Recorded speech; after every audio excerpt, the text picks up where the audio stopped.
Ready? Mhm. Hi, Carmen. Hello. I want to start by having you introduce yourself. Okay, so I am Carmen Westbrook. I am the author of Becoming Superwoman 1.0, Searching for Your Cape and Boots. And I am also just a mom.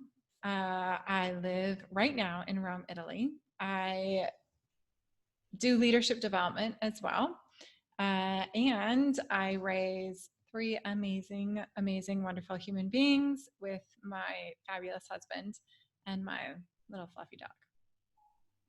I love that. So I have to ask too, because my daughter wanted to know the other day, is that you? That's my daughter, actually. Is it? It is. It's her in Sicily when we went on a trip down to Sicily. And she was feeling quite wonderful and sassy that morning. And I love it. I love it. And I felt like it epitomized that feeling of going out and being that superwoman in the world.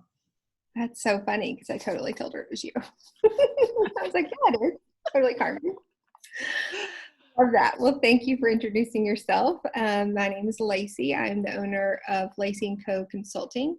Carmen is a great friend and a client and a mentor and sort of all the things to me. And so I started reading her book because I am a part of the Becoming Superwoman group and am going through a cohort with them that just started. And so part of what we're doing is reading the book. So our first meeting, after our first meeting, we were told to read through chapters 6 of the book, and I couldn't stop reading after that. So, but one of the chapters, chapter 4, really caught my attention. And so I really thought it really just epitomizes everything that we're going through in the world right now, with the health crisis that we're going through, with just how the world is changing, how we're viewing ethnicity, how we're viewing differences. Um, it's all very negative. It is. It feels very negative. It can feel very heavy sometimes. In this chapter, after I read it, I thought, oh my goodness, everybody needs to hear this. They need to hear this. So, Carmen, do you mind if I read this chapter really quick? No, go for it. Okay, and I want everybody to see your face as I read it because you read it. So, okay, it's called Life Fires. In my experience, life occasionally sets in our path a fire to walk through. And each of us is given the choice to walk through the fire or to skirt it to the side. If we choose to skirt it, that's fine, absolutely fine. And if we do, a little while later, life will hand us another fire, only this time it will be larger, being at least the size of a bonfire. This is not because life is vindictive. It's just because it's the rules. And if we then do decide to walk through the fire instead of skirting it, and if we do so while also holding true to ourselves, we will get through on the other side. And oh, on the other side, there is always a rainbow. There is, waiting for each of us, an incredibly magical, amazing gift. That gift is different for each person and each fire, and it is exactly the gift that we will need in that moment. I was once asked by a sister friend if I really actually believed that. And here's what I told her. I don't know if that is a fact. I can only say that in my life I have observed it as a law, like gravity. We don't know if gravity is a fact because we cannot positively prove it. And we can say that it is a law that 100% of the time so far it's worked. The apples fall down, not up. Same story for life fires. You avoid them, they get bigger. You walk through them with love and faith. There's always a gift at the end. I think that is so perfect for what's going on right now. It provides so much hope for what's happening right now. So tell me a little bit about, I want people to get your book and read it and read your life fires. But tell me a little bit about what inspired that chapter. So that came to me after this, and this is hard for me to say. My daughter was sexually abused by a babysitter when she was young. And this is one of the life fires that I walked through that was really hard for me because I felt like I had failed her as a mom. And it was when we were walking through that together, she and I. And it was so hard. She was so little when it happened and also when it came out. And I remember just kneeling in front of her one day and holding onto her hands and being like, I know this is so hard, baby girl. And I promise you, I swear to you. And that is when this analogy of the fire, of just like we're walking through a fire right now. We just are. And if we hold each other's hands and we walk through it with love and with faith, I promise you that on the other end, there's going to be some gift for you. There just is. And so I had experienced that repeatedly in my life before. And that was the point when I was able to say it to somebody because she needed it. Wow, that's amazing. And because I feel like I know your children, that makes it even more amazing because I know how amazing she is. And I know how strong she is. And that is truly incredible. Thank you for sharing that. Yeah. And it makes me think too, like, you know, what do we do to coal, or like, what do we, you know, to make it into something, into energy? Like, what do we do? You know, everything that's hard pressed, things that have to be pressed really hard to make it into something beautiful is really hard. It's not something easy. And I think that's what we're in the middle of right now. And I think this chapter is so great at explaining that. I want to read the last word, or the last sentence again. Pause for a minute. I'm gonna have to read the last sentence of the chapter again, where it says, "You avoid them, they get bigger. You walk through them with love and faith. There's always a gift at the end." I think it's so easy to avoid everything right now. It's so easy to go into our little shells. And as a mother, if I had had to deal with that with one of my girls or my son, I imagine the first thing I would have done would be to go into my shell. Oh, it was that it was like my first thing was to feel inside of myself, no, that didn't happen to you. Because I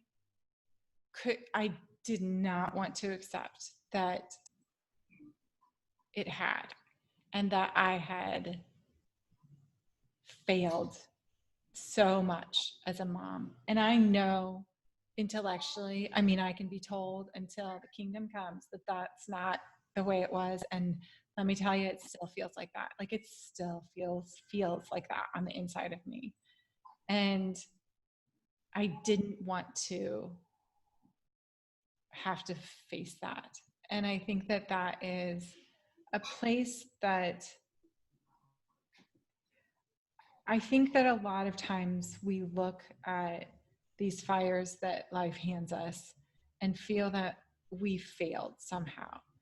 And it's possible, maybe. And everyone knows that every great creator failed. You know, Thomas Edison has the famous quote of how many times he failed before he created the light bulb. Failure is the birthplace of the new. And so if we can kind of almost even reposition it and just say, oh, look, here's a place where I get to learn. I get to go be a kid again, and I get to sit and be like, I don't know how to do this thing, and I'm just going to learn as much as humanly possible. And for me, that helps me to shift so that every time that I feel that kind of fiery, pretty scary place coming, if I can shift myself into, oh, look, here I am, I'm a kid again, I get to be a kid again. It helps me to go do it and find the joy and playfulness that can also be there, and especially working with other people too.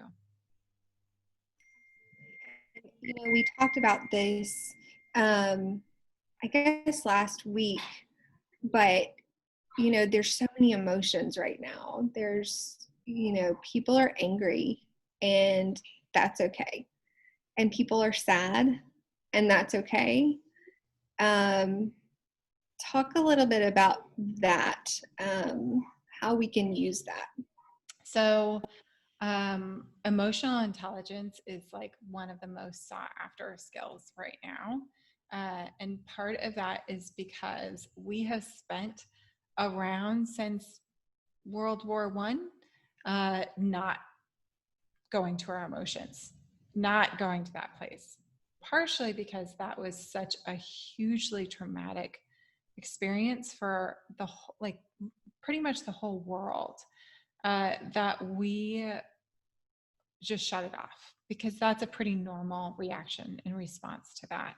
And anybody who has a grandfather that was in World War II, kind of might have experienced that. My grandfather never spoke about it. My husband's grandfather never spoke about it. It was just a like that, those feelings associated with that, we're not going to call those up. And so we've been sort of reverberating from that ever since. And we're at this point now where we can't hold that tension anymore. There's too much. It's been for too long that we've kind of held that and pushed it aside and pushed it down and tried to pretend like those aren't there. And we know that when we push our emotions down, that they leak out the sides. And that a lot of times when we feel overfull of emotions, we go to anger very easily. Sadness can be another one that people go to as well. And so, what is really important in this space is to allow ourselves time to actually feel those emotions that are going on inside of ourselves and to get to know them really intimately. Where do they feel inside of our body? How does it feel inside of our body? And being able to talk with other people about it openly as well is an incredible strength, because other people are feeling that way as well. And so when we courageously walk into that space, it allows space for other people to walk into that too and feel those emotions as well. And once we start connecting with each other on this emotional plane, then all of the left brain stuff can kind of go away. And a lot of things that happen with left brain stuff is blame. There's a lot of blame and shame and judgment that happens in our left brain stuff. And so when we can connect with each other in emotional spaces, it allows us to bypass that and find actually creative outcomes from that. And this is the place that we all seem to be in. We all just went through something really, really big. And before we went through that, something really, really big, we were in a society that just didn't really talk a whole lot about the emotions or help us to like figure out what those emotions are trying to tell us. So like when we feel anger, what it's really trying to tell us is motivation. So every emotion has this life depleting side and life giving side. So anger is kind of the life depleting side of that emotion. Motivation is the life giving side of it. So when we feel that anger, it's something we are being called to do something. Perhaps that do something is go look on the inside of ourselves and do something about what's going on in there. Perhaps it's not. And I don't know. Each individual is going to know what that is. When we're feeling that sadness, so that depression is a life depleting side of it. Empathy is the life giving side of it. And it's this great place of where we can connect really deeply with other people and feel everything that's going on in there, and even go into our subconscious too. It's the door that goes into our subconscious and can read what's going on down there. sadness really helps us to read what's going on down there. So once we know these emotions and know while they're coming up, humor, what does humor do? Humor helps to shift the energy, helps us to shift the emotions. That's why we saw so many funny memes at the beginning of the pandemic, was because people were shifting. They were trying to shift in these emotional states. It can be life depleting if it's disgust. It can be life giving if it's that humor. And we have to make sure that we use it wisely, because if we use it too much, we pop from one emotion. We use it as a way to avoid the emotional states. And so once we know what's going on with our emotions, then we can allow them to live there and know the life-giving side of each one of them too. Yeah, absolutely. So I think what you're saying, if you don't mind me trying to paraphrase a little bit, is, to get to that place that you mentioned in your book, to the gift at the end, that we've got to learn to harness those emotions. But before we can do that, we have to know what it is and where they're coming from. Mm-hmm. And I think, and I hope that I see a shift in people right now where that's happening. They're trying to understand a little bit more. Definitely. Yeah, I think we've all been stuck inside long enough that we're trying to figure out now what that looks like. But I think people forget that we've all just been through trauma. And with trauma comes emotion. And if we don't handle those emotions well and learn how to work with them, that we won't get to that gift at the end. We get stuck. We can get actually stuck in those different emotions and in those places too. And so one of the things that in coaching we say is emotions are energy in motion. And so when we start moving our emotions, start living them and allowing them to live inside of ourselves, and accepting them for what they are, when we start doing that, and to a certain degree finding other people that we can talk with about this too, and that can be, friends, really good friends that are willing to go talk about that stuff with you. When we can do that, and when we have that space of intimate relationships and vulnerability, that is when that's when we can, like, pull up our big girl panties and like go courageously through whatever fire we got going on in front of us and go do it. And know that that gift is there, because it is. And what's fascinating to me is that we all know this. Like, we've all seen that tomfoolery video of like, here's the story, hindsight's 2020. This is when the Great Awakening happened. We all realize that there is this huge shift that's coming. We know that there's this thing. We've actually been waiting for it for quite some time. Like, if you look back at political campaign slogans and stuff like that, we've known that this is coming. We've been waiting for it. And so the possibility now is just being like, okay, here it is, it's coming. It might look a little bit disastrous at the beginning. It might look a little like, anybody who's had a baby knows that that is not a pretty process that we go to. Nobody's pretty in that process. It's just not, like, it's pretty ugly. There's crying, maybe there are bad words. Like, sometimes you yell at people and say it's all their fault, like all of that stuff just happens, it's okay. And so, but that's the process of birthing the new, is that it can look really like scary, while we're in the midst of it. And just knowing that that's what's happening right now it's very powerful to know that. It helps us to have that observer status where we're paying attention and we're listening to everything that's going on, and we're saying, where's my spot in all of this? What am I being called to do here? I love that. I can't wait to see what the gift at the end of all of this is. I know it's there. It's going to be amazing. It is going to be amazing because this has definitely been a trial longer than any of us expected. So I can't wait to see that. So just to wrap up, tell me a little bit about Ina Giving and what you and Ina are doing in the world.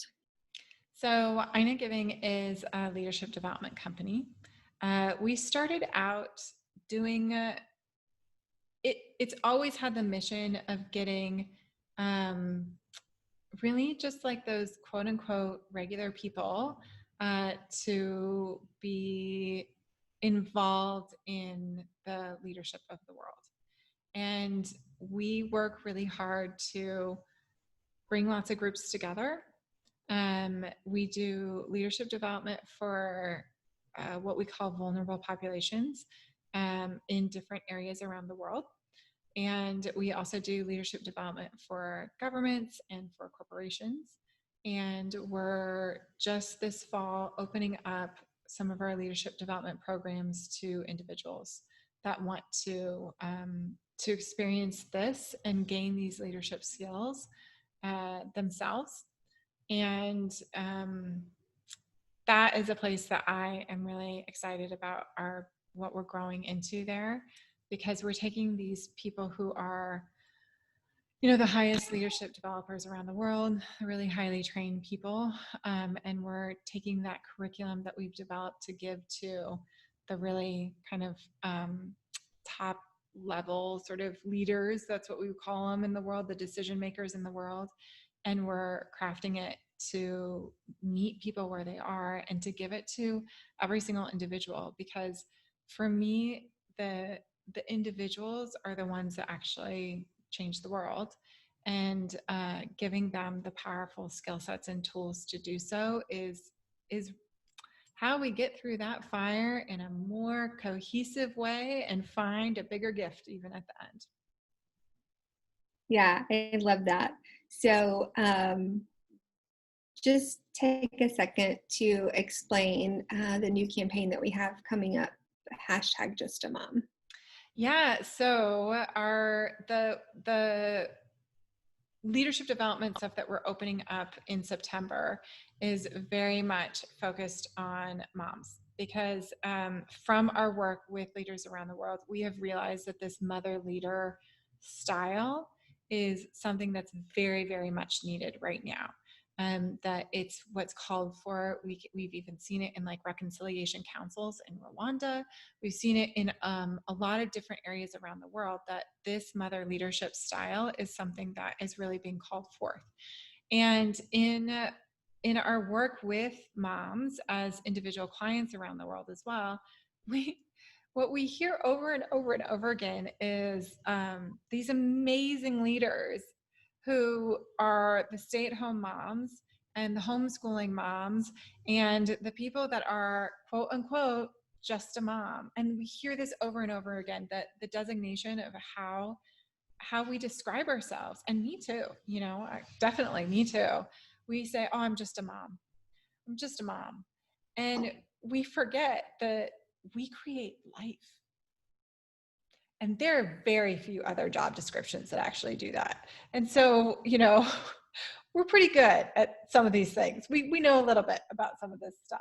And there are so many skill sets that are developed and honed as we are living this life of just a mom. And it's for women who are like me right now. I'm a part-time mom and a part-time something else. I spend part of my day momming my children, and I spend part of my day doing something else. And I devalue that time, partially because I don't get any economic return on it. And so this campaign and this series that we're creating is giving leadership certification to women that are just a mom, for them to have, not only at the end of the 6-month series, have an actual leadership certificate that they can show to anybody and say, oh, this is what I did while I was quote unquote just a mom. They also can have these skill sets to use as they are as they're working through this incredibly, incredibly challenging leadership area of being a mother and being a parent, and give them those skill sets as they're going out there and shaping up and changing the world, really literally, each of them. Yeah, I think so many people forget as we're going through our days, just being a mom, that we are giving back economically. We're giving back people who will hopefully grow up to be, contributing adults in the world that will know better than we knew, that will know better than our parents knew, that will hopefully transition the world into something even better than it is today. I think we forget that that's what we're doing as we're just being a mom. Yeah, yeah. What's super fascinating is that in the developing countries that we work in, the invisible hand of economics actually invests very specifically in mothers. So microfinance institutions know from decades of research that if we want to grow an economy, you give money to mothers. That's how we actually grow our economies. That's how we grow our futures, because mothers will reinvest in that future. And so, and we have this weird paradigm that's going on in the developed world that is an economic disincentive to be quote unquote just a mom, and that there's negative value that's put to that job and that career path. And so how do we reconcile this? The invisible hand of economics understands that this is actually something that's valuable to society.